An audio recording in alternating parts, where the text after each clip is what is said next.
Bismillahirrahmanirrahim. Assalamualaikum warahmatullahi wabarakatuh. Selamat siang teman-teman semua. Yang terhormat pada Bapak Muhammad Rois Abdul Fattah SPD MPD selaku dosen pengampu mata kuliah Bahasa Indonesia dan teman-teman yang berbahagia.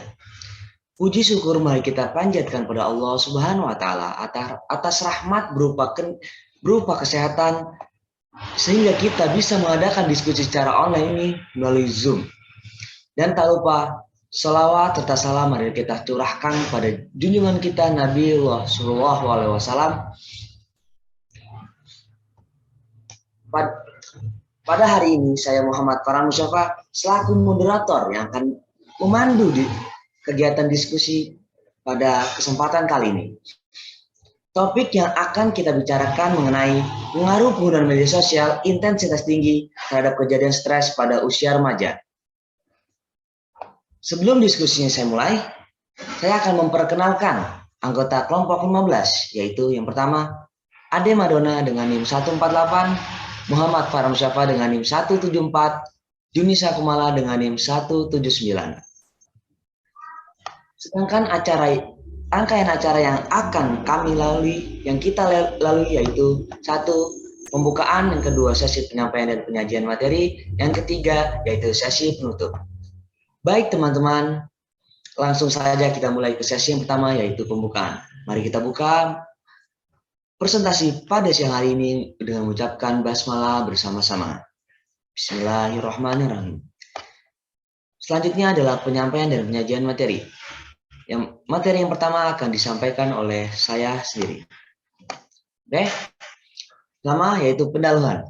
Media sosial merupakan salah satu fenomena yang sering muncul dengan berkembangnya teknologi dan inovasi di internet. Belakangan ini penggunaan media sosial dengan intensitas tinggi terjadi di kalangan usia remaja. Dampak intensitas tinggi penggunaan media sosial memicu terjadi beberapa masalah kesehatan, baik secara fisik maupun psikologis. Hal tersebut akan mengakibatkan minimnya kemampuan remaja untuk mengontrol emosi, sehingga beresiko mengalami stres. Selanjutnya akan dilanjutkan oleh rekan saya. Baik, saya akan melanjutkan penjelasan mengenai pendahuluan, yaitu stres adalah adanya masalah yang muncul diakibatkan ketidakseimbangan antara tuntutan dan kemampuan sehingga terjadi gangguan, baik gangguan fisik maupun psikologis. Stres yang berkepanjangan yang dialami oleh remaja dapat mengakibatkan depresi. Nah, remaja yang mengalami depresi akan mengalami beberapa gangguan terhadap emosi, perilaku, motivasi, serta kognitifnya. Kemudian, stres dan rasa takut yang dialami oleh remaja salah satunya dipengaruhi oleh akses internet terhadap penggunaan media sosial. Paparan media sosial setiap hari dengan frekuensi penggunaan 2 hingga lebih dari 4 jam per hari menyebabkan peningkatan kerentanan penggunanya untuk mengalami kecemasan hingga depresi. Nah, kelompok usia remaja ini merupakan kelompok yang paling dekat dengan internet dibandingkan kelompok usia lainnya, sehingga intensitas mereka untuk mendengar, melihat, dan juga membayangkan informasi di media sosial ini lebih tinggi. Next. Kemudian metode penelitian. Artikel ini adalah hasil kajian pustaka melalui metode deskriptif kualitatif. Berdasarkan hal tersebut, maka diketahui bahwa dalam melakukan penelitian, penulis menggunakan cara triangulasi, yaitu penggabungan berbagai sumber data penelitian. Objek penelitian dalam artikel ini yaitu tentang pengaruh penggunaan media sosial intensitas tinggi terhadap kejadian stres pada usia remaja. Nah, beberapa jurnal penelitian dan buku menjadi rujukan penulis untuk mengungkap objek penelitian dalam artikel ini. Next. Kemudian hasil dan pembahasan. Dari hasil penelitian tersebut, pengguna media sosial dipicu oleh beberapa kebutuhan seperti chattingan, diskusi mengenai tugas sekolah, maupun untuk sekedar mencari hiburan.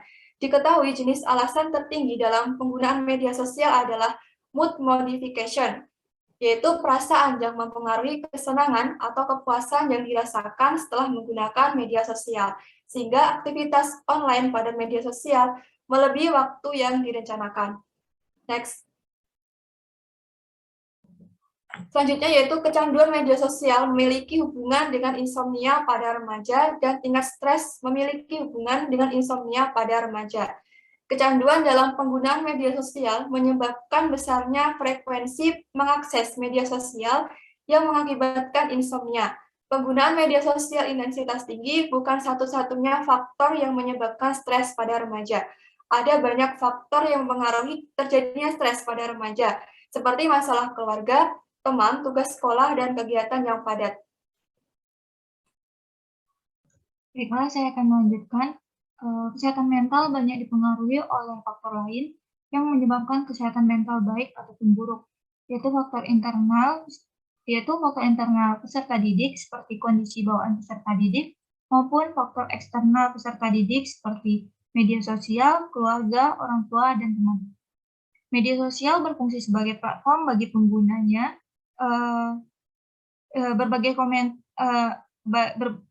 Media sosial berfungsi sebagai platform bagi pengguna untuk berbagi komentar dan mengapresiasikan pandangan. Dan ini dipandang sebagai risiko bagi remaja. Implikasinya adalah bahwa jenis kegiatan ini berdampak pada kesejahteraan emosional mereka dan orang-orang muda merasa bahwa media sosial berdampak negatif pada suasana hati. Selanjutnya solusi. Solusi yang pertama yaitu mengatur waktu, yang kedua melakukan refreshing, yang ketiga membatasi penggunaan media sosial, yang keempat mencari informasi selain dari media sosial, yang kelima produktif dan mengikuti kegiatan positif, yang keenam bijak menggunakan media sosial, yang ketujuh lepas dan hapus aplikasi media sosial, dan yang terakhir dari aspek pembimbing atau guru dapat dilakukan pembatasan penggunaan media sosial untuk para peserta didik.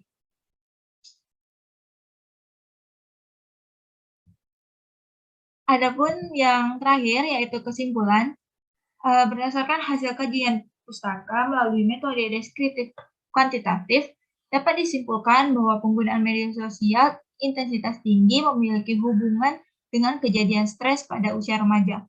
Namun, media sosial bukan faktor tunggal penyebab terjadinya stres pada remaja. Terdapat banyak faktor yang mempengaruhi terjadinya stres, yaitu permasalahan keluarga, teman sebaya, tugas yang menumpuk, dan kegiatan sekolah yang menggunakan sistem full day, sehingga para remaja mengalami kelelahan dan kurang istirahat yang mempengaruhi terjadinya stres. Berikut daftar pustaka dari referensi jurnal kami, dan saya kembalikan kepada moderator. Baiklah, terima kasih pada teman-teman yang telah menyampaikan dan menyajikan materi pada kesempatan kali ini.